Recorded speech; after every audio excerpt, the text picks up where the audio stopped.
Welcome to another episode of our video series of the mechanics of human cognition. It's great to be back with you.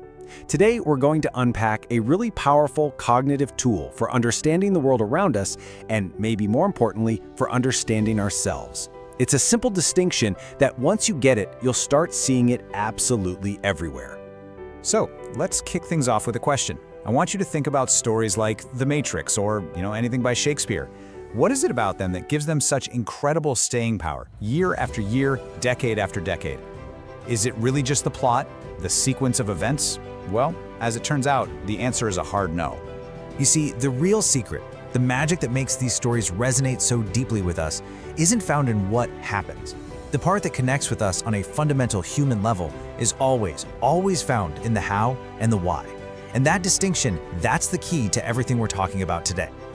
And that brings us right to the heart of it, this core framework, this powerful difference between what we call a topic and what we call a theme. Yeah, check this out. This is a fantastic way to break it all down. Think of the topic as the bait.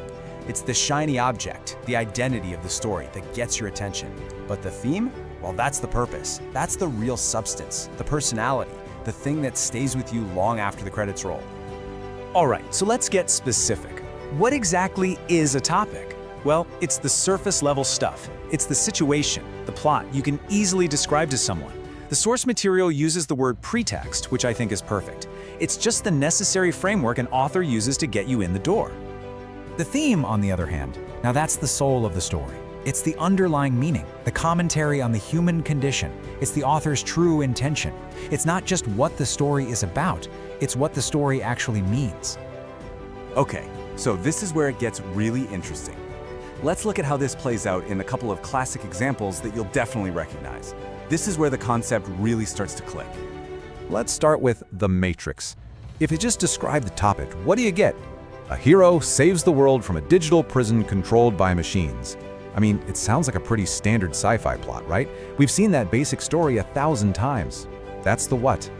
But let's be real, that topic is not why we're still talking about The Matrix decades later. Not even close. The reason it's a cultural icon is because of its themes. It forced us to wrestle with these huge, universal questions about choice, free will, reality, belief. That is what makes it timeless. And this is not some new idea. The source material points out that even the most celebrated storyteller of all time, William Shakespeare, was basically a professional topic borrower. I mean, think about Romeo and Juliet. The topic is, frankly, a cliché.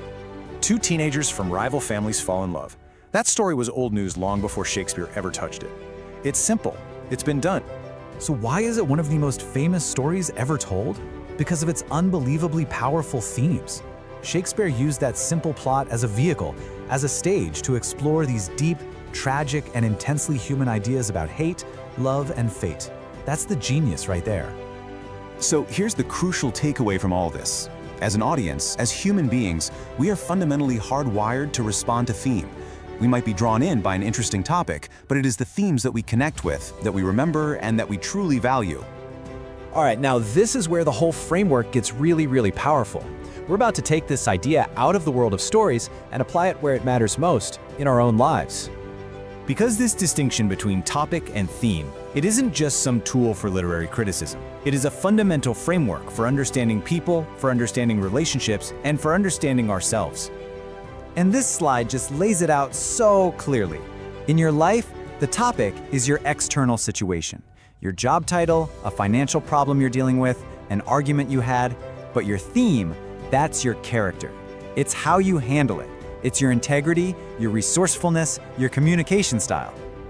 So what this means is, if you truly want to understand someone, you have to look right past their topic. Being a CEO or an artist or a parent just tells you what they do.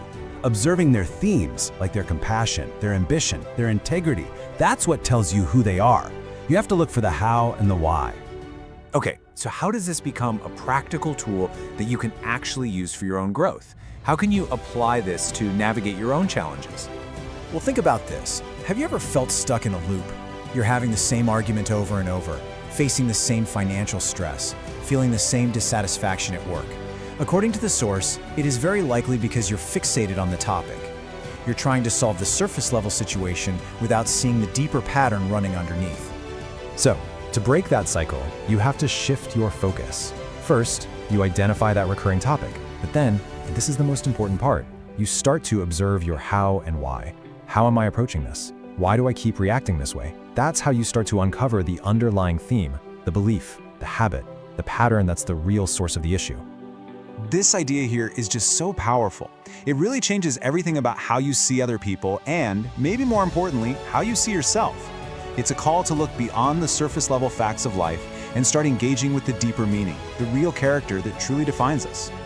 Because in the end, your life is the grandest story you will ever be a part of. The situations you face, those are just the topics, the plot points. The real question this framework leaves us with is this: what are the themes of courage, of compassion, of integrity, of resilience? What are the themes that you are consciously choosing to write into your own life's narrative?